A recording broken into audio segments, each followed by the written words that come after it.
Hi everyone, I'm going to be demonstrating some brief formatting options. So to start, you'll want to be in the template and you'll want to go to References and then hit Mark Citation and then hit Set Categories. So we're going to be setting some categories for ourselves. So you'll want to select a number and then change what you're going to have that category be and then hit Replace. And you want to make sure and hit Replace and not OK. And then you can just keep replacing numbers with the different categories that you want over and over. When you're done, hit OK and then close. The next thing that we're going to do is actually mark a citation. So you want to highlight your citation and then hit Mark Citation. Then you'll want to choose your category and set that. And then you'll want to get rid of your pinpoint in the selected text. Next, you're going to want to do your short citation. And make sure and put @ and then hit Mark All, and that should mark all of the citations in your paper. And then I'm just going to do another one here as a different example. So you want to make sure and highlight just the citation. Avoid highlighting any punctuation around it. That's kind of important. And again, get rid of your pinpoint, make sure you have the right category that you need, and change your short citation. And then make sure and hit Mark All. And then that will mark all of the citations that it recognizes in your paper.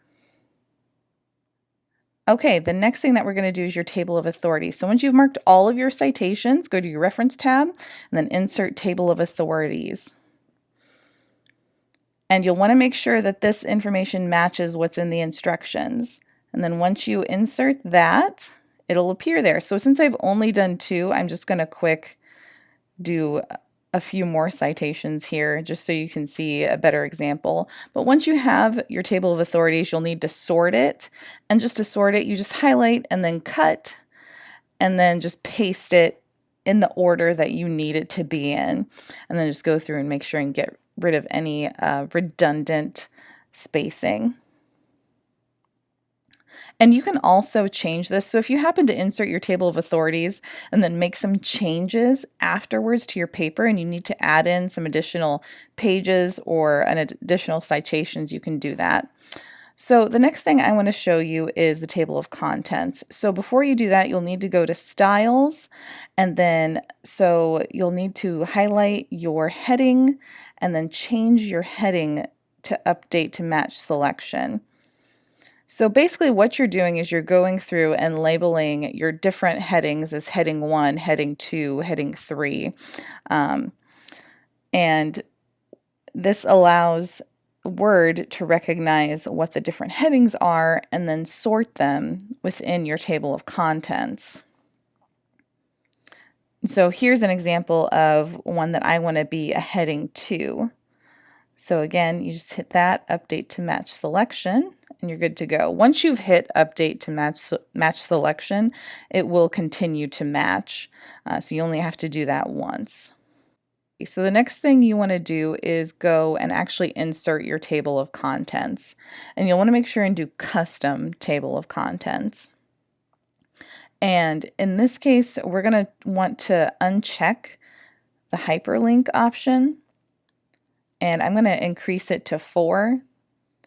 So you'll want to make sure and have as many levels as you need. And then the next thing you want to do is just adjust your spacing and your alignment. And the easiest way to do that is to have your ruler on. So make sure that your ruler's on and visible so that you can see it and do the adjustments like what I'm doing here. It's just a lot easier than trying to use your space or tab bar.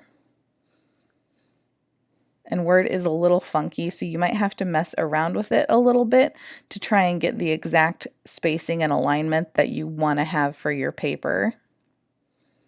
Okay, there we go.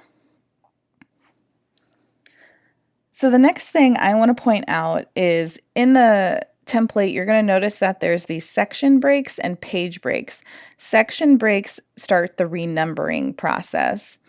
So as you can see, after this section break on the next page, it starts alphanumeric numbering. So you'll want to make sure and not accidentally delete those page breaks.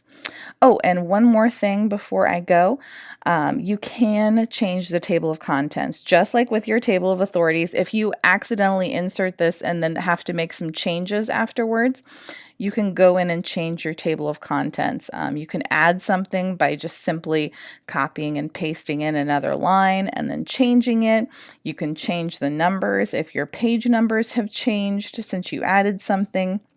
It's really easy to do, but that's kind of why you want to do it at the end. Okay, so that's it. If you have any questions about this tutorial or how to do any brief formatting, or if you have any issues, you can contact me via email.